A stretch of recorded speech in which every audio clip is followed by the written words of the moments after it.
Hi, Queen. I'm so excited to be here today. Welcome back. I'm Sindy V. King. I am a creator of Calling in My King. I help transform high achieving women, creating lasting love through Vedic astrology, neuroscience, so that she becomes the queen of love. And today it's all about one special client, and as a good friend also. I want to welcome her here today. And she's going to be sharing about what is it like working with me, and how did she become the queen of love, and how does she reclaim her feminine and having the balance between the yin and the yang. So that's what we're going to be talking about. And it's not very easy when you are wanting to readjust, realign yourself, and reclaim yourself, especially if you have gone through trauma through your childhood as a woman, or you had this really heartbroken, or feel like you've been broken in a relationship, or you have certain patterns that kept showing up but you don't understand why.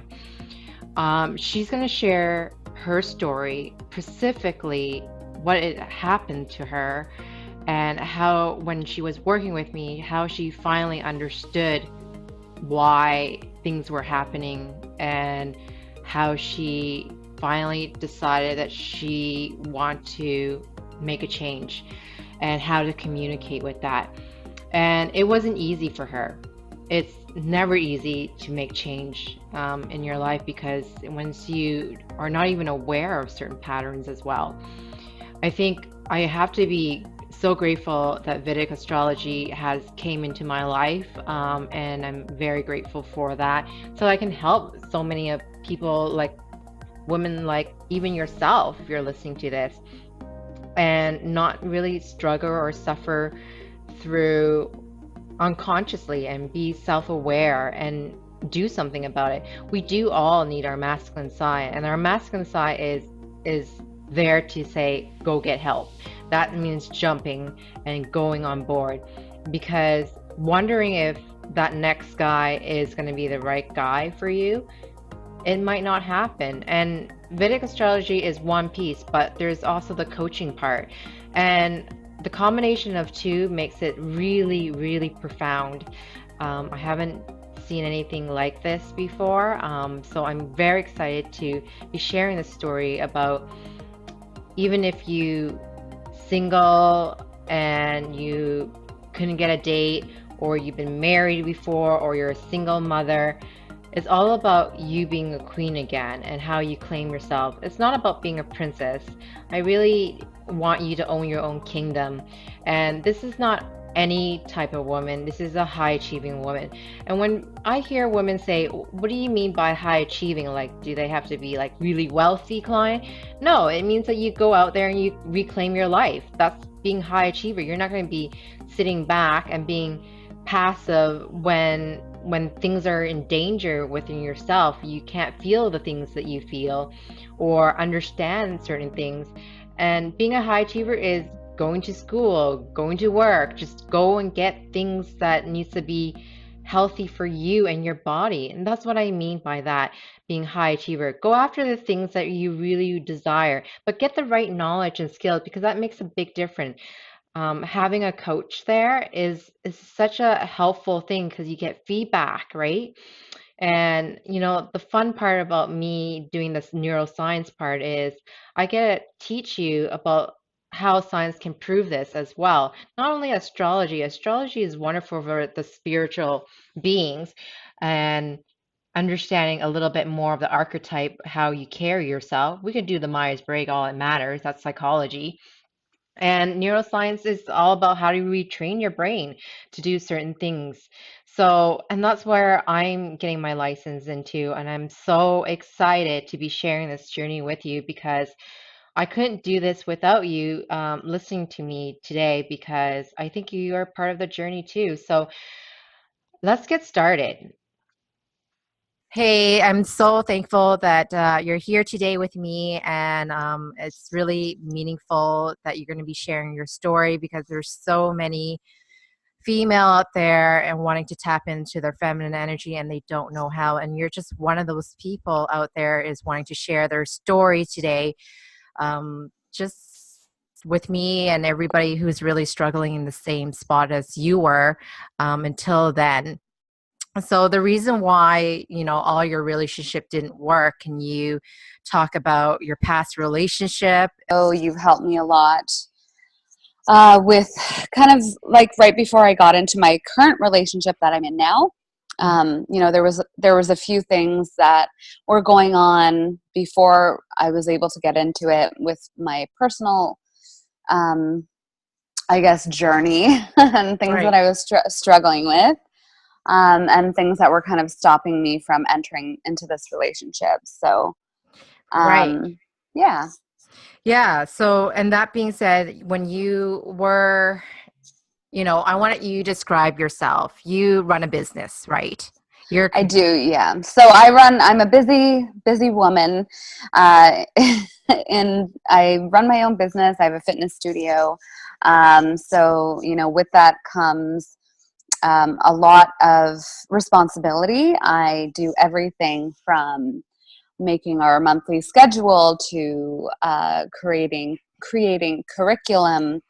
Um, Gosh, what else? Member management, coming up with all of our products and services that we sell, managing the staff and the instructors that we have as well. So I also do the monthly emails, and the weekly emails, any deals that we have going on. So I pretty much do all of the operational management for the business. And outside of that, I don't really do a lot for myself. I like eat, sleep, and breathe what I do.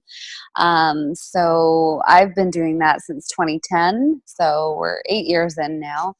And I'm just getting to the point now where I can actually start to kind of step back a little bit from it, because it is running itself pretty well, and create a little bit more time for me.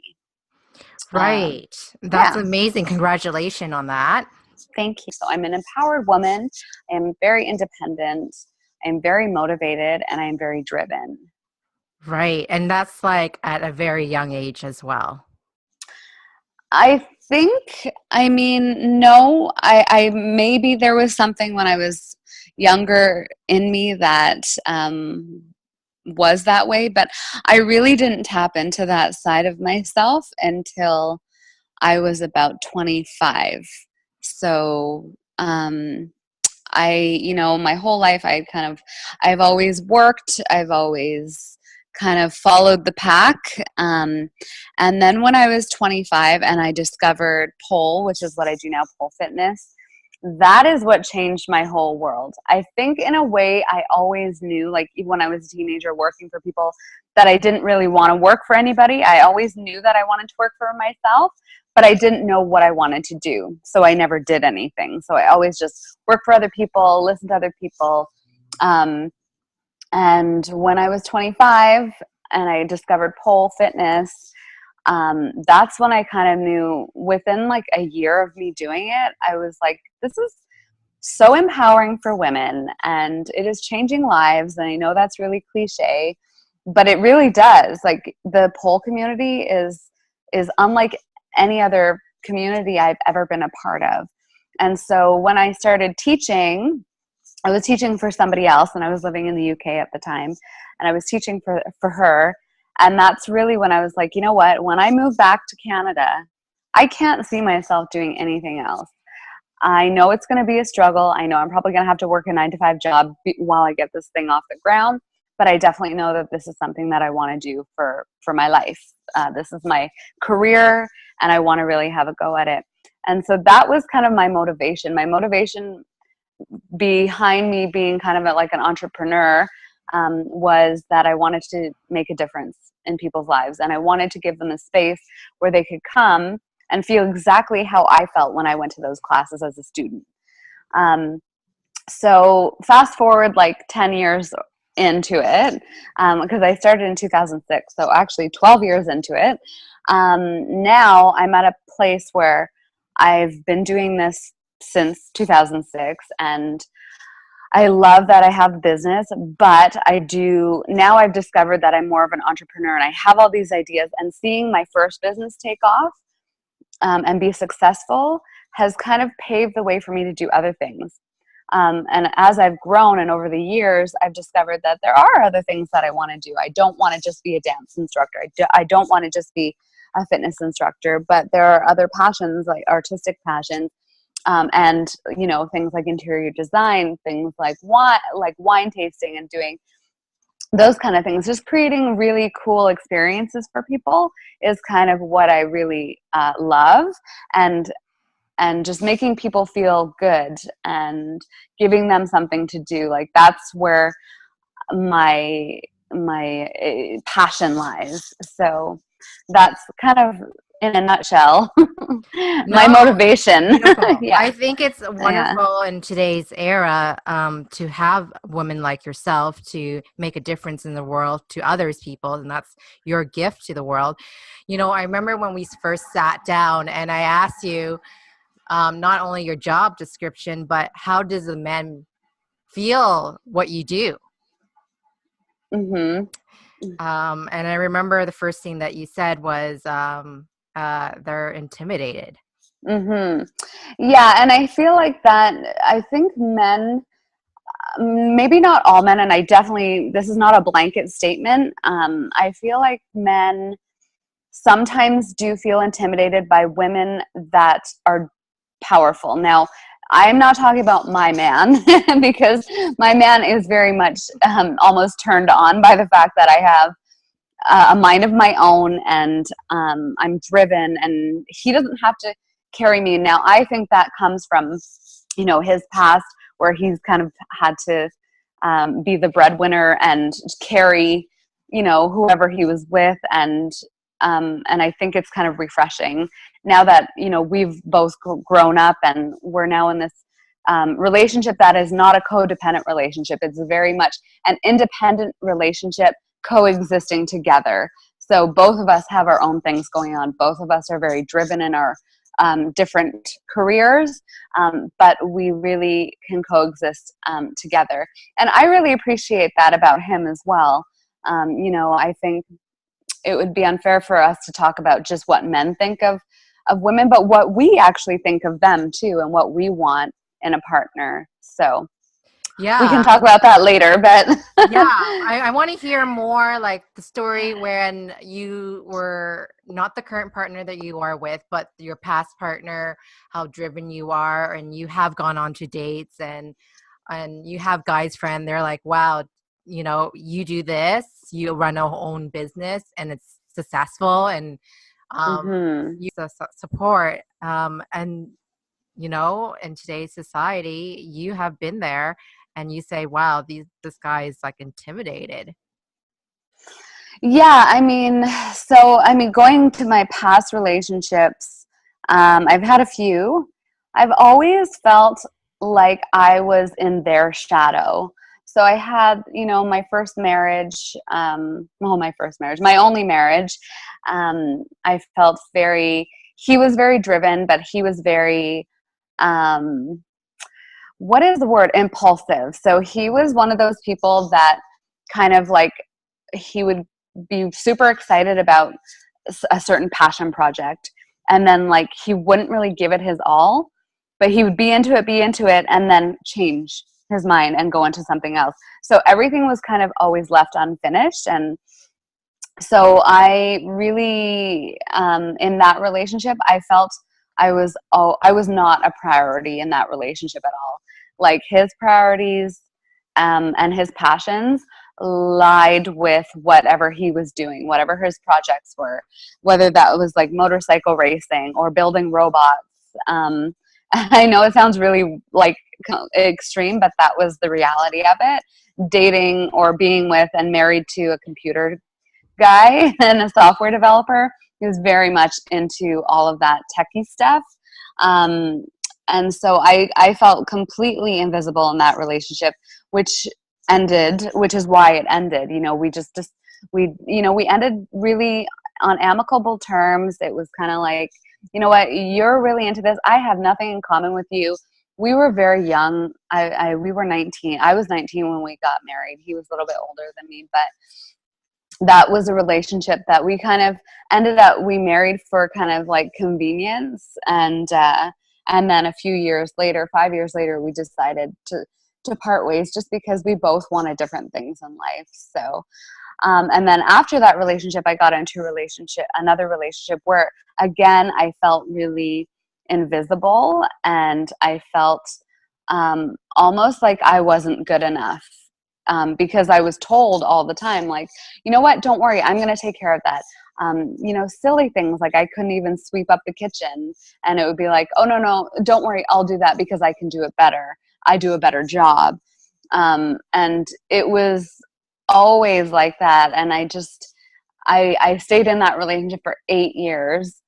And I tell you, after about 3 years is when I really felt like it wasn't going to last forever. In the beginning, I was like, okay, yeah, this is what I want. This is the person. But, as the years kind of went by, it was just like, I don't want to live in somebody else's shadow. And there was some other stuff going on that I won't comment on about in this interview, but on their part that I kind of found out about them. And that's when I really kind of was like, you know what? I don't know if I can fully trust this person, and I don't want to be with somebody that I can't trust. So, I had to go. We stayed in it for another 5 years, which is insane. But we do silly things and we live and learn. But it was that relationship that really made me think, you know what? I have a voice. I don't want to be in somebody's shadow. I want to do my own thing, and I want to be successful. And you know what I mean? So that relationship was so good for me in so many ways, because it taught me exactly what I want for myself, and it taught me exactly what I want in a partner, in a life partner. So that kind of brought me into my own, like when I left that relationship, I was on my own for a little bit, probably just over a year. And it really, really helped me. So, Yeah, to get you to the next level. And And I think, exactly. You mentioned about a little bit when I sat down with you with the first session of your chart, your Vedic astrology chart. And it wasn't easy for me to come up with these specific question about your childhood. And it does have to deal with trauma. And if you don't address those things, there's a pattern in your relationship. Mm-hmm.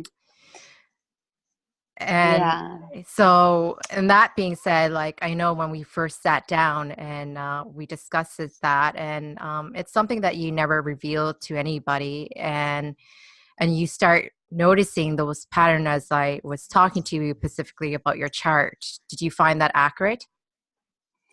Yeah, I mean, my childhood trauma definitely is something that I don't share with a lot of people. I share that with people that I love, my close friends like you, any type of like psychologist or counselor, somebody that that's kind of removed from my life, that doesn't judge, and is specialized in helping people deal with that kind of trauma. But definitely, when we sat down and we did the chart, and you did my chart reading, when we kind of opened up that vault that I hold everything in, it was very eye-opening to see that actually, yes, this childhood trauma has actually really kind of affected some of my relationships growing up and up until this point, and even still in this relationship that I'm in now, that I love, and I love my partner, and there are obviously every couple has their problems, but now that I'm aware of what has affected, like what has almost shaped me from that childhood trauma, it's easier for me to deal with that and to talk to him and say, you know what, I was when I was a kid, I was betrayed by somebody that I trusted. And I didn't know that at the time. And I didn't know that until I turned 32. So this is why I have these insecurities. And this is why I have some of these trust issues. However, like, if you love me and you're willing to work with me through this, then I am definitely willing to try and, better myself. And so that really was eye-opening. And so you told me about it, and then I was seeing somebody else, like a counselor, and she also had mentioned that, and she's saying, that like 6-year-old or 5-year-old girl in you was betrayed by somebody that you thought you could trust. And so you haven't realized it, but every relationship you've had since, you've been in relationships since I was like 17 years old, you've brought this trauma with you, but you haven't really known about it.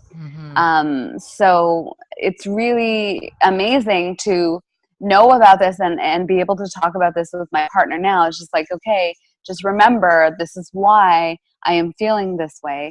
And he is really supportive, and he really makes me feel safe.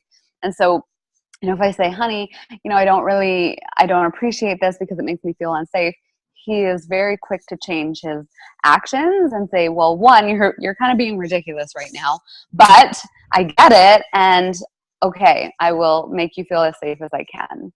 And I've never had that before. And I think I've never had it before because I haven't known that I was bringing this baggage into my relationships. Right. And it's not easy. I know that when we first communicate with that, and I think that was your break free point for yourself. And that just simply means that you can have that ownership of you, right? Mm-hmm. So you can reclaim you again and be able to communicate that with your current partner, what's going on and what makes you feel safe and what doesn't make you feel safe. And it's that consciousness. And I think when you kind of knew what was going on, you were more open to talking about it and get the support that you need. And that's always necessary, using external support, not only for myself, but also like through a counselor or trauma counselor that helps you kind of deal and cope and give you the tools to help you kind of go through it and also communicate that with your partner. Did you find that was the breaking point for you, that I'm going to be okay in a relationship from here on? Felt like that was the point where I kind of had that eye-opening aha moment, like, okay, I understand why I act the way I do, and I need to knock that off. But at the same time, I still, like everybody, I get insecure, and I think ridiculous things, and I jump to the worst possible scenarios, and I know that I still have a lot of work to do. And that's great. And you still work with me, and we kind of jump on it, and we said, okay, so we will tap into our mother side, right? Our parent side. And yeah, that's something that I have taught you through your relationship, and how to cope with that when you feel insecure, and how to get yourself to feel safe, because nobody else is going to make you feel safe than yourself. Right. Exactly. Yeah. Right. So, and through those relationship, and you discover that you have a coping mechanism that we come up with together, and it works for you. And if you still have that mindset where it's kind of blockage, and that's when you kind of reach out to me, and I'm always there to support you, right, throughout the whole process. Oh yeah. And here's the thing: I think when I taught you about the feminine and the masculine energy and reclaiming your feminine and what that is like, before you got into the relationship that you had, and you're trying to work out, about your relationship, and what you have noticed that once you reclaim your feminine side, right, that means being passive, impatient, and vulnerable. And did you find that was easy for you? No, I didn't, and I still don't. It's hard for me to be passive because I can be quite aggressive, and I'm very tell it how it is type of person. And I've had to really reel back on that, like reel it in. Don't say exactly what you're thinking at the moment because it can have repercussions. And so I really do have to take a step back and go, okay, I'm going to just think about this for a minute, and then I'm going to cool off. And then I'm either going to address it in a vulnerable state, and I'm not going to address it until I can get myself into that state. But yeah, it is definitely hard for me because I'm not that type of person naturally. I'm definitely not a passive person naturally. And I actually I don't really get along with passive people. Like if he was passive, I'd be like, I would see him differently. I'd be like, you know what, you just need to tell me how you're feeling and get it over with, because I don't like things to drag out. But yeah, I think it's something that I'm learning to do, and it definitely has helped. When you started to implement this in your relationship before he came in your life, that's when he actually claims you as your woman. Did you notice that? Yeah, I did. I definitely did. And it is something that I do now too. So like if we have a fight, I go quiet and I don't press him, and I don't I just kind of let him be a man and go into his little cave and deal with his stuff. And then he always comes to me. So I noticed that if I do become passive, and I don't even have to get vulnerable, I just have to be passive, that's when he can sort his stuff out, and then he'll come to me. And it's generally always a really good outcome. So yeah, because it gives you him the opportunity to make that correction, right? Yeah, exactly. And because you're such a entrepreneur and you have that empowerment within yourself, it's naturally to fall into that mode of solving the problem right away, to chase after the man, to find out what's wrong with him, and to try to communicate. And that wasn't working in the long run for you. No, in the past it wasn't working. Like, yeah, that works in business, because in business you have to get to the root of the problem right away. You have to make sure your customers are happy, right? But it's not the same in a relationship, and it took me a long time to differentiate the two. And then once you notice that, like you tap into your feminine side, and you're like, okay, I'm going to be passive, I'm going to be patient, I'm going to be vulnerable. And I remember it was really hard for you to be vulnerable when he was trying to claim you, to figure out his stuff before he like fully wants 100% commit. But the minute you gave him that space and time, he immediately came in and said, you know what? You're my woman. Yeah, so I just want to hear about, like, how did he do that, and how did you felt when that time and space kind of lapsed, right? Remember we talked about it was a week and you had no contact with him, and it was going on for 2 weeks and longer, right? Yeah, so I mean, before we got together, we like had a huge kind of blowout. And I said, basically, this is, if you don't get your shit together, if you don't get your stuff together, I know I'm probably not allowed to swear on here, but if you don't get your stuff together, this is the last time that you're going to see me. And so, like, I did it in person. I said, once I walk out of these doors, that's it. I'm done. I am not going to be contacting you again. I need to move on with my life. And so that's it. We're done. And I kind of left it. I didn't even give him like, if you want to come back, you got to contact me. Like, it wasn't. I was just like, I'm done. I'm moving on. Have a great life. That was it. And I remember speaking to you about that. That was like one of the hardest things that I've ever done, because, I loved him, and I was like, he is my guy. Like, this is my person. Everybody has that one person, and this is my person. I've never felt like this about anybody. So this is how I know that it's right. So, I left him. I'd contacted you. I was a mess, if you remember.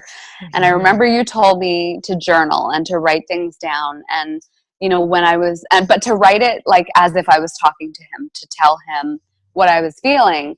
And so, kind of after a week went by, I was feeling completely, I can't even describe the feeling, but when there's something that is a part of you that you believe is a part of you that is no longer in your life, and it is heart wrenching. Like, I'm not even talking about breaking. It is just like somebody ripped a hole in my chest and took my heart out. And that was, honestly, I've never felt such despair and such grief. And I, after about a week, started to write and to journal and to kind of talk to him on paper. And I know that sounds silly, but it really helped me feel better. And so a second week went by, and I started feeling a little bit better, a little bit more like myself. Third week, when I'm still feeling, grief, but like, it's going to be okay. My life will go on. I will meet somebody and it'll be okay. And it was then that he had contacted me and said, I really need to talk to you. And I was really hesitant. I was like, no, I don't want to keep doing this. Like, I don't want to keep doing the back and forth. And he contacted me and he said, I'm in for this. And I didn't believe him. I was like, no, I'll see it when I believe it, kind of thing. Or sorry, I'll believe it when I see it. And then, he showed up on my doorstep and was like, I'm here and I want this. And for the last 3 weeks, it's been the most miserable of my entire life. And for him to tell me that he was suffering and he was miserable and I was feeling the same, and we were both having these same feelings for the last 3 weeks, but we didn't really know it, was solidifying. It was like, okay, well, now I know how you really feel and how you've been feeling, and that I haven't been the only one missing you and you've missed me too, and you felt like your heart was ripped out too. So I know that we both are meant to be together, because no two people ever feel like that. Like, in breakups, one person feels that way, the other person doesn't, right? So to break up and for both of us to feel like, oh, this is the worst thing in the world, that's how I knew that we were meant to be together. And that's when I was like, okay, I guess we're gonna do this.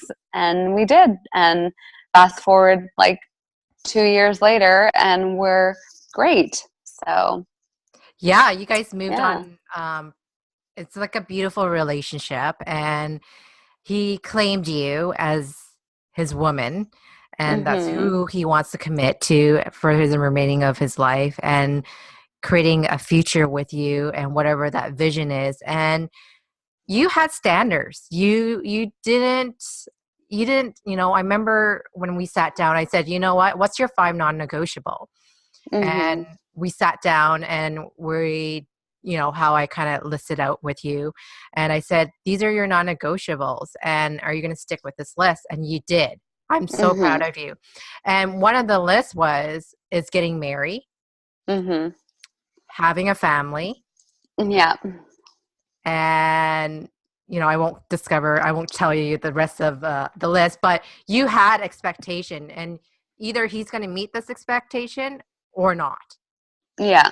It was exactly. It was not any guy. The guy will give you this, yes or no, right? And I think you kind of stuck through that list, and you were committed to yourself. I think that's what it was. You committed to you, 100% you. Yeah, exactly. And when he had showed up on my doorstep and was like, okay, I'm here, my first conversation with him was, okay, well, you know what? If we're going to do this, this is what I need. I want to get married. I want to be remarried one day. And I want to have a family one day. And, you know, there's a couple of other things like, you know, I want to be able to trust you, like the normal things in relationships. I want you to have financial independence. You know, that's a really important one for me because I don't want to be a sugar mama. Not that I can be. I don't make enough money to, but I need somebody to be financially independent themselves. Right. So that was one of my other ones. And so, you know, when we had that conversation, originally it was, no, I don't want these things. I already have done these things. You know, I have a kid of my own and blah, blah, blah. And I was like, well, that's fine. And if you want to be with me, this is what I need. Like, I want to have a family. I want to be a mother and I want to be remarried and so on. And, you know, and it took him a minute to come around to that, but eventually he did. And he was like, well, look, I want to be with you. And if you need these things, then I will give them to you. So. Wow. Isn't that amazing? It was amazing. And I couldn't believe it. I was like, really? Like, I still don't believe it, but we are on our way to those things, to having those things, you know? So I think it's so beautiful because I remember that you had that conversation and you made it really clear with yourself, right? And it's not only that, your relation, the moment you had that conversation, I remember how quick and progressive the relationship went. Yeah. Yeah. Do you want to talk about that? Like, he moved in and it was like, bam, like everything was all within the timeline, right? It was, yeah. I mean, there were a couple of things that I had told him, like, you know, you're not allowed to move in until I have a ring on my finger. And that didn't mean an engagement ring because I feel like I don't want to press anybody to ask me to marry them. It was more of a commitment ring or you know, we call it our, eternity ring. Sorry, I couldn't remember what it was called. So it was really like, you know, it was kind of like a running joke. I mean, after a few months of being together, and mind you, we've known each other for a long time. So I know a few months of dating and then moving in is fast to a lot of people. But for us, we have been friends for years and years and years. And we had been going through this already for quite some time. So for us to move in together after like 4 months of dating was kind of like, it was easy for us and it was normal for us. So anyway, I told him that he was not allowed to move in unless I had a ring on my finger of some sort. And so it was like a promise ring. So he actually stepped up and we went and had a ring made. Actually, he got me a couple of different rings, but the main one we had made from a peridot, which is one of my birthstones. And we had actually picked out a beautiful peridot gemstone, and we'd gone to a lady and she created, and we designed this ring together, and it turned out beautiful. So after that, he was just like, all right, so can I move in now? And so he did, and I allowed him to move in. And so that was, you know, was really cool because it showed me how committed he was and how he was willing to put his money where his mouth was, you know? Right. And you weren't running into the lip service with a guy that's saying things and not following through. He was following through. And the best part about your relationship is the romance part. Mm. Yeah, we are he is such a romantic. I mean, talk about like, you know, they say chivalry is dead, but with him, it's really not. Like, he opens my door, even now, even today, he opens my door to the car. He comes home with flowers once a week. On any given day, and I don't expect it. And I think that's why he does it, because, you know, I have really low expectations when it comes to things like romance, but often like 2 or 3 times a week I come home and there's dinner and wine sitting waiting for us, waiting for me on the table. And, you know, he's always surprising me with dates, and things like that. And I think that we have a beautiful relationship. And, you know, a lot of people are like, oh my God, you guys, like, get a room, or, you know, you're making me feel sick. Like, it's so much. But it really is nice to be in a relationship like that, because a lot of the times when, you know, the guy is chasing the girl, he's trying to court her, he's trying to impress her. So the flowers and the dates and the romantic gestures come very early in the relationship, but they also die very early in the relationship. Like 6-8 months, a year later, that doesn't happen anymore for most people, for most couples, because, you know, he's already won her over, and so he doesn't feel he has to impress her anymore. But with my relationship, our relationship, he still does all of that stuff. He still tries to impress me every single day, and tells me and shows me how much he loves me every single day. So I'm very lucky, but I also feel that we were meant to be together, and we are true twin flames, which is higher than any soulmate. And I think that's why it doesn't die. The romance is always there. Yeah, it's not only the romance part, but you guys also have many, many travel trips as well. And you have heard stories like when you travel as a couple, you either break up or through renovation or traveling, right? But you guys made it through every travel trip, and they're not short distance at all. I guess traveling is kind of a bit of a test for any relationship, because, you know, you're with this person 24/7, and you know, you never really get a break from each other. And yeah, we're great. He's a great travel partner. He is like an awesome friend, and I think that that's kind of the difference with our relationship too, is that we had started out as friends, and we had hung out over the years, you know, like, and so we kind of already knew each other and were buddies. So I feel like having that foundation, we already kind of knew what to expect from each other coming into a relationship. The only thing that we didn't know what was like living together or being intimate. Like, that was the newer thing, right? But yeah, I think it definitely, traveling, everything that we do together is fun for the most part. I'm not saying we're perfect. No couple is perfect. We definitely have our issues, but those type of things is fun. Yeah. And it's great. Yeah. And I think it's really important. I remember when I sat down with you, I'm like, how do you nurture yourself? What do you eat? And I remember that you were such a bachelor that you didn't even have food. But the minute, do you remember that? Yeah. I still joke about that now. I'm like, my fridge has never looked so great. Like, there's always food in the house, and like, that is not me. Like, for me, you know, when I was a bachelor for just, well, about a year and a half, I was a bachelor, or bachelorette, I should say. Yes. And I had like soup in my cupboard, and beer in my fridge, or wine in my fridge, and maybe a few pieces of fruit and some eggs. And that was about it.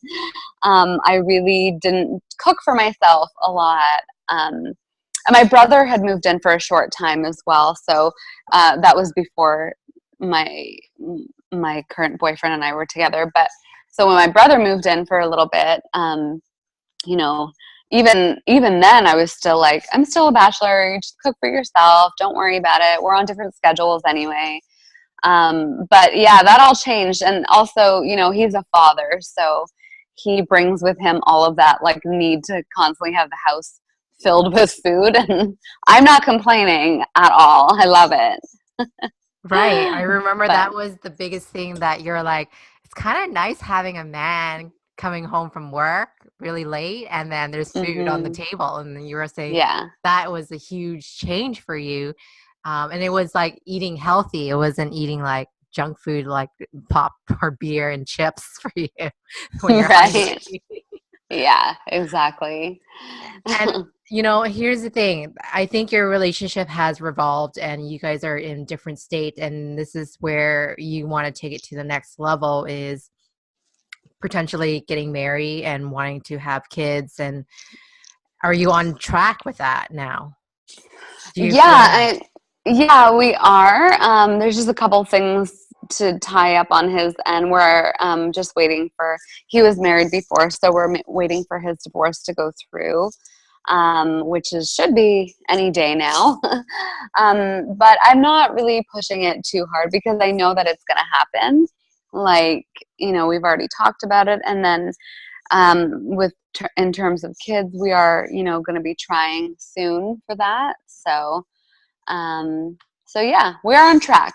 We're definitely I'm on track. so excited for you and your like progression of your relationship and how you guys created lasting love with each other and work things out. And you know, they said there's a marking after 3 months. You kind of figure out if you guys want to be together, and you guys are still together, Yeah. right?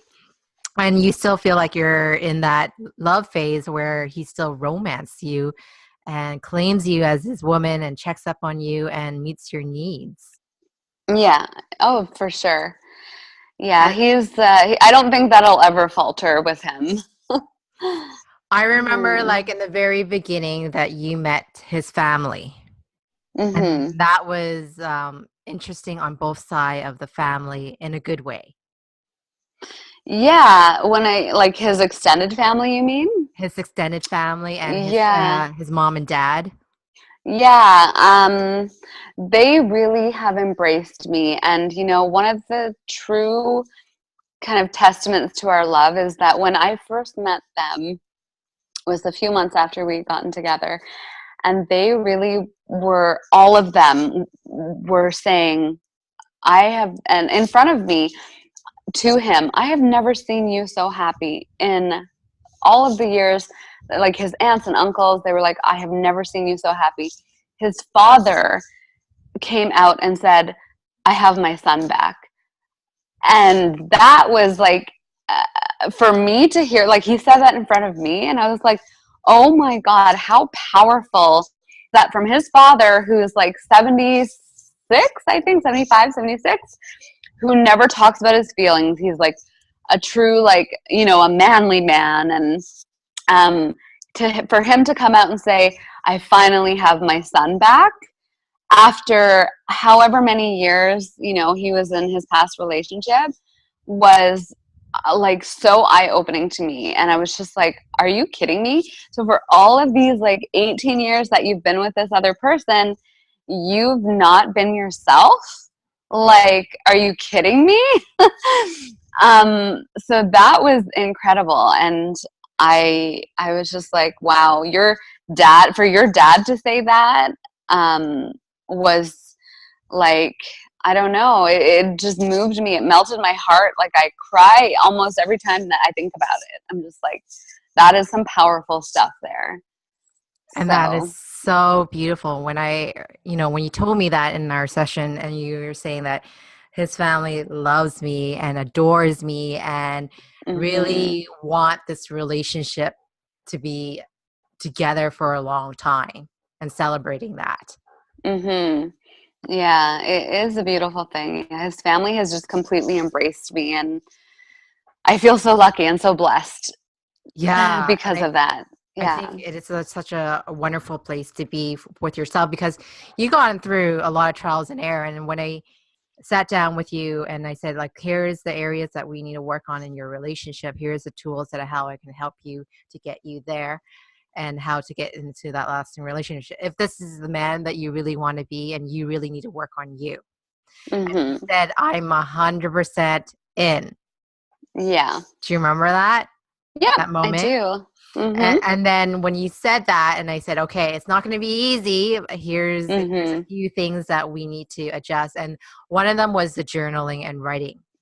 Yes. One of them is being passive. And that you were saying that earlier, it was hard and it's no easy doubt in my mind, especially when you run a business and you're like, I have to take charge. I need to act out right now. And there's an emergency. I need to solve this problem right now. But when it comes to your man, you don't turn that on as quickly as you do with your business. Yeah.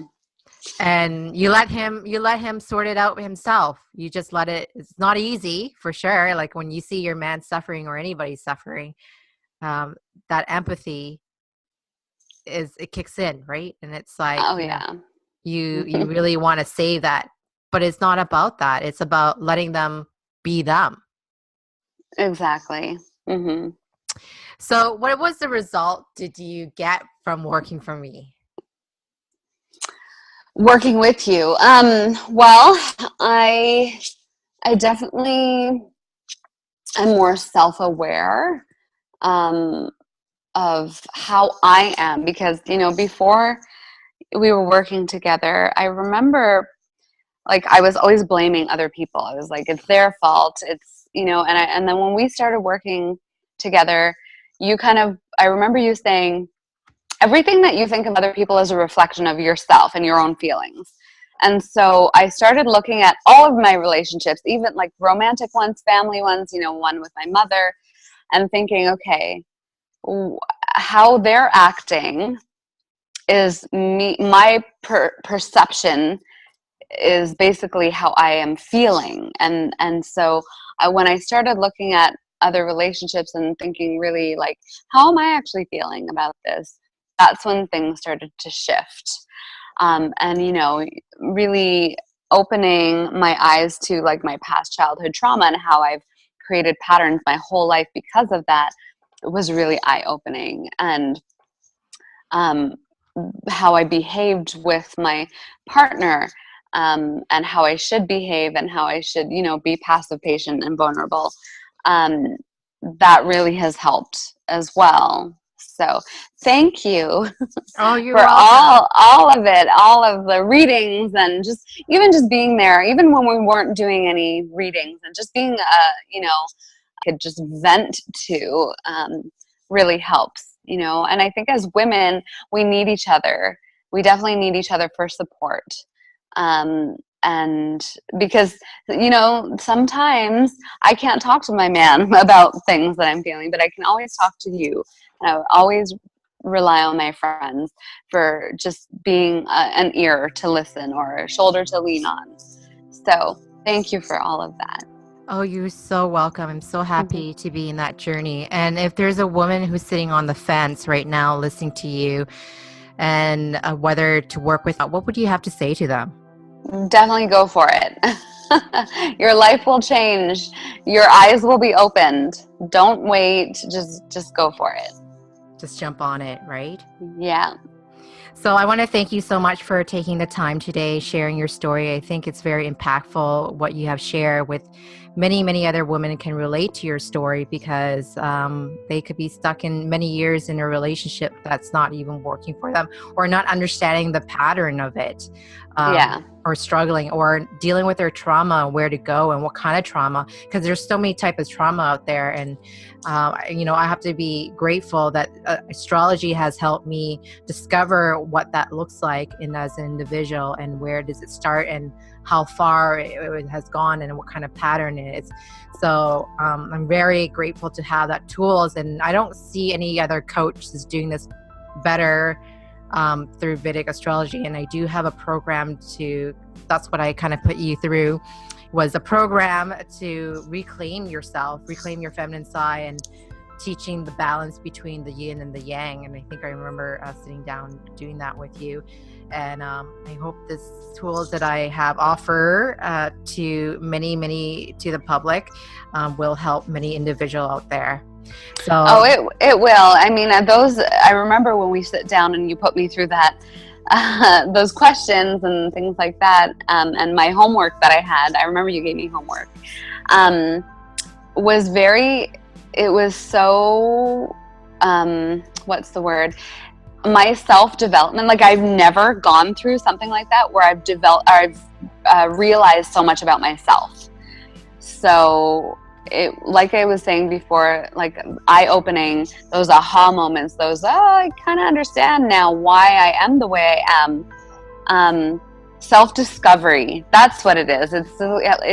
I've never had the amount of self-discovery before in my life then I have going through this process, through the readings, through the exercises, through the journaling, and like I've never had that before.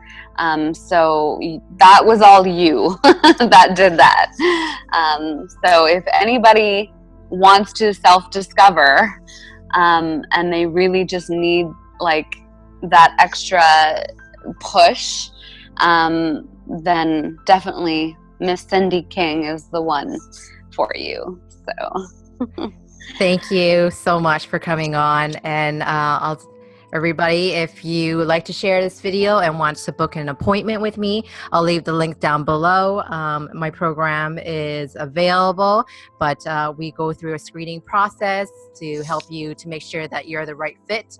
So I'm really excited to be talking to a lot of the women out there who's listening to this, and thank you so much again.